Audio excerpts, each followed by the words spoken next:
And guys, ang ating menu for today is ayan, ginataang papaya. Ayan po yung ating sangkap. Ayan po yung papaya. Ang ating sahog, ayan, karning manok. Ayan po yung pure gata. At ito yung pangalawang piga ng gata.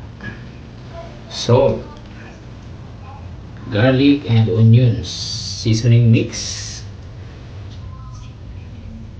ginger, siling pula na ginayat at buo, ground black pepper. Yan po ang ating mga sangkap. And guys, nalagay po natin yung papaya na ginayat sa maliliit.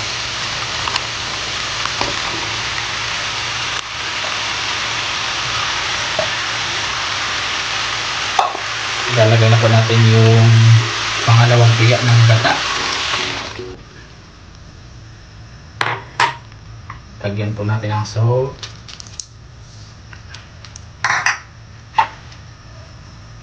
Lagyan po natin ang bawang.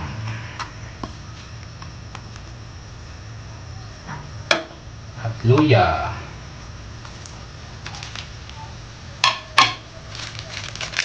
Kamintang loob. Ayan. Antayin po natin na kumulo. Sa pure gata, ilalagay po natin yung sibuyas.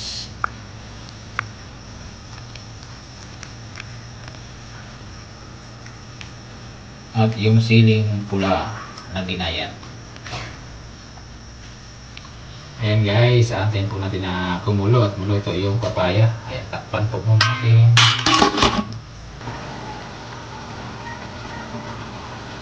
Ayan guys, buksan na po natin at ilalagay na po natin yung ating sahog. Ayan yung kami ng manok.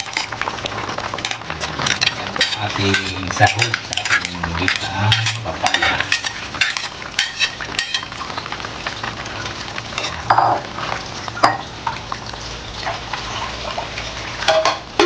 Lalagyan na po natin ng seasoning mix na sarap.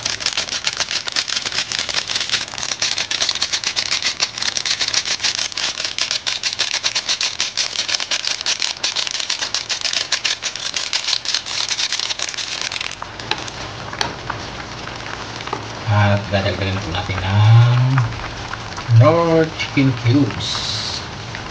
Additional na pampalasa. At halo-haloin po natin.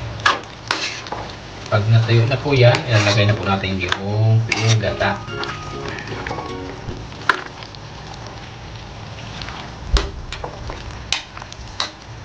Hayaan lang po natin ang saglit.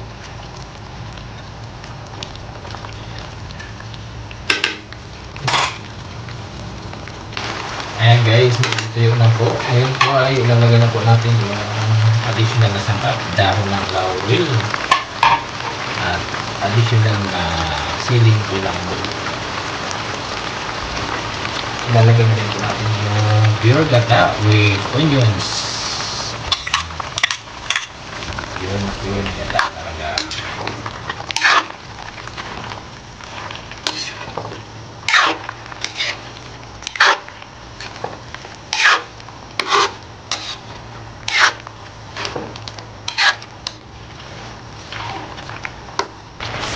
Ayan guys, lutong-luto na po siya. Ayan, kulong-kulo na po ang ating pure gata. Ay, sarap-sarap tingnan.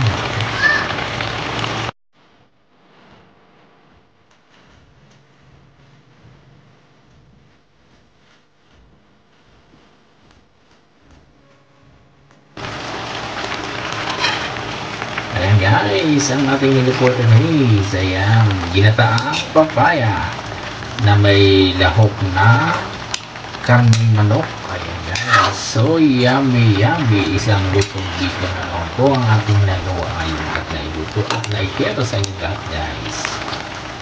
Guys, enjoy watching po and naway maglaway kayo sa ating menu for today. Sarap-sarap at ang bango-bango rin. Ayan po guys, ay lalagyan ko po yan ang pampakulay. Ang trabaho natin ang dahon ng malunggay. At kaunti lang po ang ating lalagay at pang design lang po. At ating muling halo-halo. Ito na po yan. Dahil po serve na po.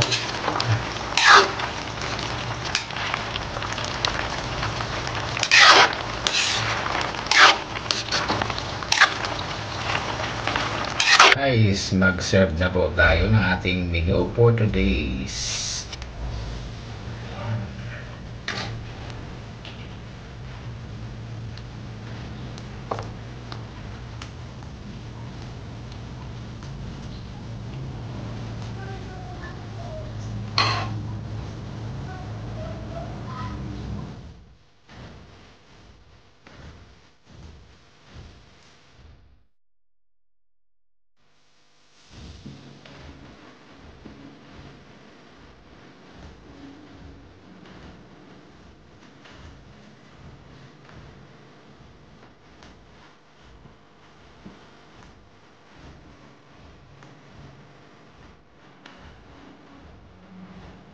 Ayan guys, kain na po. Ayan, tara guys, kain na po tayo.